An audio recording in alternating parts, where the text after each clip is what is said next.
A devotee. Then, what is the way for those who have not seen God? Must they give up all the duties of the world? Master. The best path for this age is Bhakti Yoga, the path of bhakti prescribed by Narada. To sing the name and glories of God and pray to Him with a longing heart. O God, give me knowledge, give me devotion, and reveal Thyself to me. The path of karma is extremely difficult.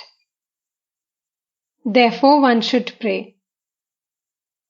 O God, make my duties fewer and fewer, and may I, through Thy grace, do the few duties that Thou givest me without any attachment to their results. May I have no desire to be involved in many activities. It is not possible to give up work altogether. Even to think or to meditate is a kind of work. As you develop love for God, your worldly activities will become fewer and fewer of themselves, and you lose all interest in them. Can one who has tasted a drink made of sugar candy enjoy a drink made of ordinary molasses? A devotee. The English people always exhort us to be active. Isn't action the aim of life then? Master. The aim of life is the attainment of God. Work is only a preliminary step. It can never be the end. Even unselfish work is only a means. It is not the end. Shambhu Molik once said to me, "Please bless me, sir, that I may spend all my money for good purposes, such as building hospitals and dispensaries, making roads and digging wells."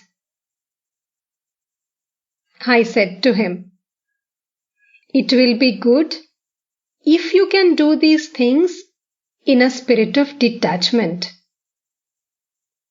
But that is very difficult. Whatever you may do, you must always remember that the aim of this life of yours is the attainment of God, and not the building of hospitals and dispensaries. Suppose God appeared before you and said to you, 'Accept a boon from me.' Would you then ask Him, 'O God, build me some hospitals and dispensaries'? Or would you not rather pray to Him, 'O God, may I have pure love at your lotus feet. May I have your uninterrupted vision.' Hospitals, dispensaries, and all such things are unreal. God alone is real, and all else unreal. Furthermore, after realizing God, one feels that He alone is the doer, and we are but His instruments. Then why should we forget Him and destroy ourselves by being involved in too many activities? After realizing Him, one may, through His grace, become His instrument in building many hospitals and dispensaries. Therefore, I say again that work is only the first step. It can never be the goal of life. Devote yourself to spiritual practice and go forward. Through practice, you will advance more and more in the path of God. At last, you will come to know that God alone is real and all else is illusory, and that the goal of life is the attainment of God. Once upon a time, a woodcutter went into a forest to chop wood. There suddenly he met a brahmachari. The holy man said to him, "My good man, go forward." On returning home, the woodcutter asked himself, "Why did the brahmachari tell me to go forward?" Some time passed. One day, he remembered the brahmachari's words. He said to himself, "Today I shall go deeper into the forest." Going deep into the forest, he discovered innumerable sandalwood trees. He was very happy and returned with cartloads of sandalwood. He sold them in the market and became very rich.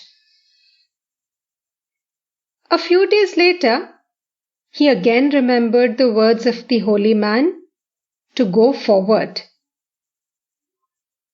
He went deeper into the forest and discovered a silver mine near a river.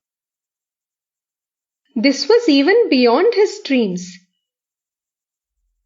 He dug out silver from the mine and sold it in the market. He got so much money that he didn't even know how much he had. A few more days passed. One day he thought, "The brahmachari didn't ask me to stop at the silver mine. He told me to go forward." This time he went to the other side of the river and found a gold mine. Then he exclaimed, "Ah, just see! This is why he asked me to go forward." Again, a few days afterwards, he went still deeper into the forest and found heaps of diamonds and other precious gems. He took these also and became as rich as the God of wealth himself. Therefore, I say that whatever you may do, you will find better and better things if only you go forward. You may feel a little ecstasy as the result of japa, but don't conclude from this that you have achieved everything in spiritual life. Work is by no means the goal of life. Go forward, and then you will be able to perform unselfish work. But again I say that it is most difficult to perform unselfish work. Therefore, with love and longing in your heart, pray to God.